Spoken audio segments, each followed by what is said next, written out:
What's up everyone? Right, we're back today and we're talking about pull day or pull sessions in relation to obviously the push-pull leg split. So you need to go back, watch the other videos, and then this will feed into here and it will all make sense. You definitely need to watch the push-pull legs videos before you come back here. Right, so pull day. Well, let's start off with what is pull day, what are the muscles that we're training. So again, it's obviously everything to do with the backside of your body for the most part. So your pulling musculature. So you've got your upper back. Your upper back is separated into, you've got your traps, you've got your rhomboids, you've got your rear delts, you've got your lats, you've got your spinal erectors, again, run all the way from the base of your spine all the way up to your traps. And then obviously I've got glutes and hamstrings depending on whether you are gonna hip hinge or deadlift on pull day. So that's the first thing to talk about. I want to caveat the whole video with this. Now, where do you hip hinge and a push-pull legs? It depends on your needs and what you feel better with. There's no right or wrong answer. Some people prefer to deadlift first on pull day. You can do that. Some people prefer to have a heavy deadlift variation on a hip hinge. They prefer that on a leg day. Now, what would be some of the considerations that would make you bias putting deadlift on pull day or leg day? First off, a big reason for a lot of people like to put a deadlift on pull day is so they can come in fresh and attack the deadlift when they're full of energy first in a session. Whereas sometimes maybe if you try and do your deadlift or hip hinge variation on a leg day, again, deeper into a session, performance might not be as good. You feel you might not be able to get the most stimulus and best bang for your buck out of the movement that you can on leg day. So some people do prefer to put the hip hinge on pull day. You just have to experiment. Some people, if you can recover, some people even put their deadlift variation. They can have one heavy deadlift in one of the pull sessions and then maybe a deadlift variation which biases maybe a little bit more glute and ham, like a paused RDL as an example. Maybe they put that in on a leg day. So there's ways you can blend things, but there's no right or wrong answer. You just have to literally experiment and see how you recover and which allows you to progress lifts the best possible way. That's what this is all about. So there will be a little bit of experimentation with that.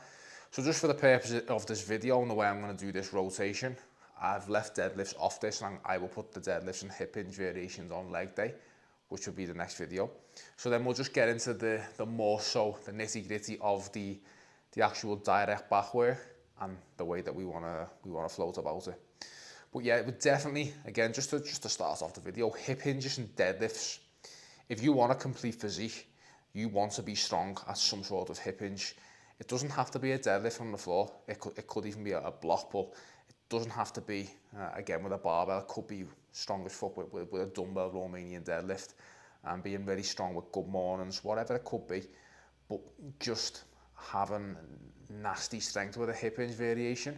The big three that most people go to is either a conventional deadlift off the floor, some sort of Romanian deadlift, stiff leg deadlift, just being strong with some sort of hip hinge. It will really show in your physique. And we're talking about that lower back thickness and trap thickness. It's just hard to replicate that from other movements. So when you have that in your program and you get strong on some sort of good hip hinge over time, and then you're adding all this, the direct and specific work for your back, that's how you build a complete back. Again, you've only got to go and have a look at some of the best backs ever in bodybuilding or someone who's very strong at deadlifts, and you will see they just have a well-developed back, a nutty back. It's always the case. So get strong on your deadlifts, like a hip hinge variation, and strong on all this, and you're going to have a complete back. So again, just don't try and avoid the hard work. That's what a lot of people do. A lot of people like to fanny about with cables and machines, which again, fantastic stuff, they have their place, but don't forget the bread and butter stuff, right? It does show, especially in back development. So let's get into the direct nitty gritty of the pull work. So first movement on both of your pull sessions. We're going to want to start with a lat bias movement for the most part. Now, the reason we want to do that is most people, I've spoke about this before, if someone is going to have already big lats and well-developed lats, your upper back will be strong anyway. You will have a well-developed upper back. It's very rare to see someone with big lats, super massive lats, well-developed, and then a shit upper back. That won't happen. It's vice versa. You can see a lot of people, they've got quite a decently developed upper back, thick rhomboids, thick traps, but lats are shit. That's pretty common. So for a lot of people, starting with lats, like the weak link of most people's back, starting with lats, number one, that's why that makes sense. Number two, the other reason why we start with that, or start with lats, your ability to get your lats fully short and fully contracted will drop off as the session goes on and fatigue accumulates. So we want to do that at the front end of the session when we've got the most juice in the tank to really get that lat fully short with whatever movements it may be. So starting with lats for most people is always a smart play. So we'll start off against some sort of neutral grip pull-up. Now, let's go over first the 4 different styles of ways that you're going to work your back, right? So first off, you're going to have some sort of vertical pull with an elbow tuck, right? Or some sort of lat biased, a vertical pull. So that can be a wide grip pull down. A lot of it will go off scapular movements as well. We want some sort of vertical pull down, right? That's movement number 1. The second variation will be some sort of upper back bias pull down. That can be with more of an elbow flare. But again, it's going from this vertical motion. So you've got a closer grip and a wider grip and more of an elbow flare. It's going to bias you a bit more upper back. Third movement is going to be some sort of horizontal row with an elbow tuck. Again, you're going to be biasing the lat here again. And then the fourth movement is going to be some sort of horizontal row with an elbow flare. And that's going to be upper back. So just to go over that, you've got elbow tucked in the vertical plane, elbow flared, elbow tuck horizontal, and then elbow flared horizontal again. So you can see the 4 motions, and we're trying to get those across the sessions to get, again, complete back development. So we start off with a lat bias movement, right? Number 1.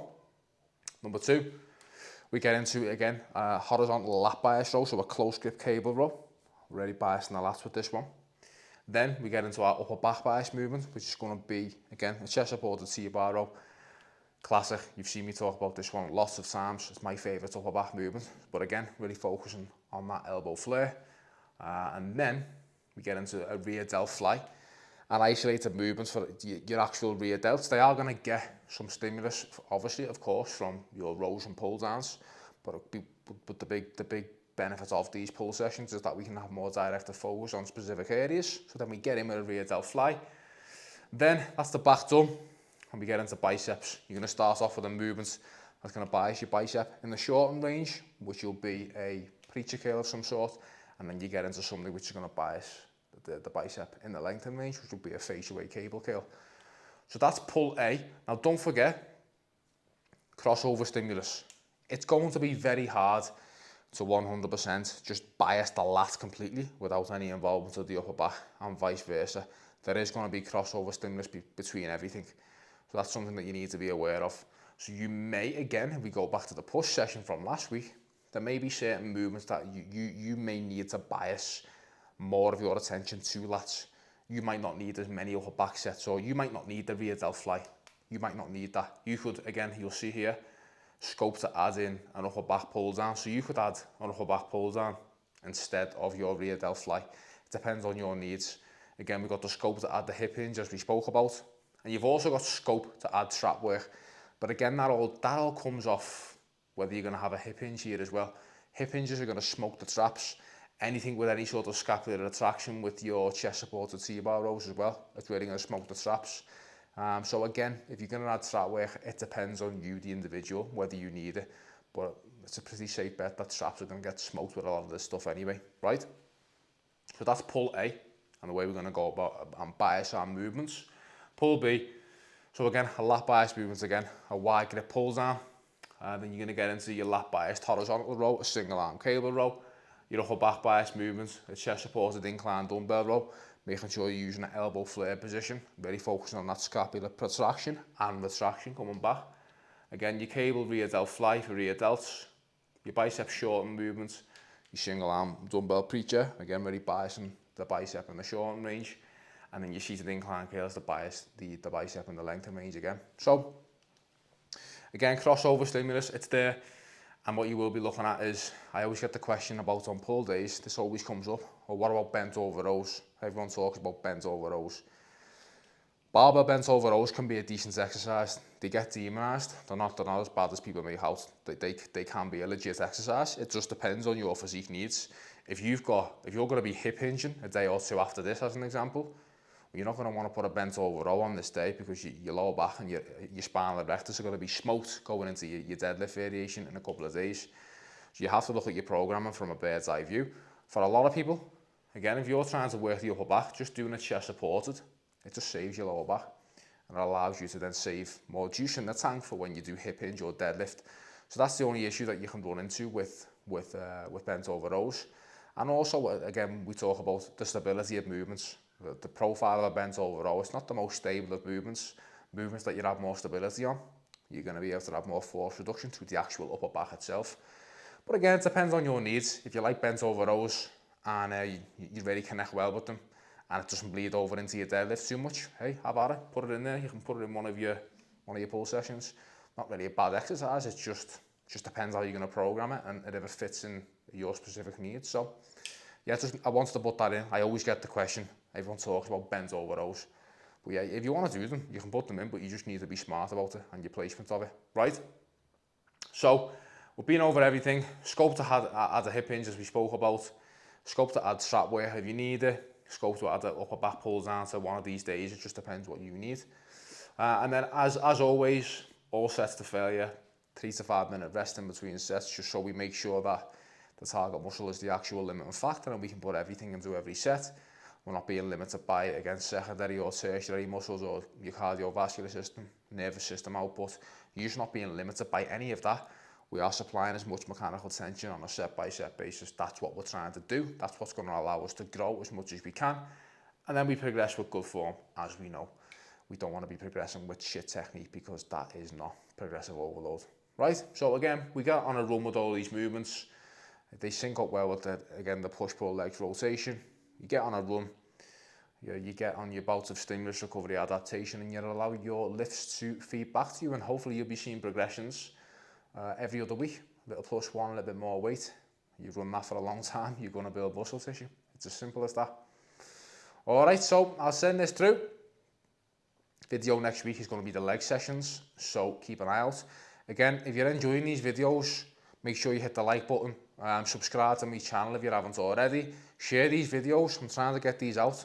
I'm giving out free game here for everybody to help everyone with the training and just avoid all the shit that's in the industry. So share it with your mates, put them on your social medias. Just let's get it out there because, as I say, we're growing this YouTube channel 100%. Right, I'll speak to you all in the next one. Have a good one.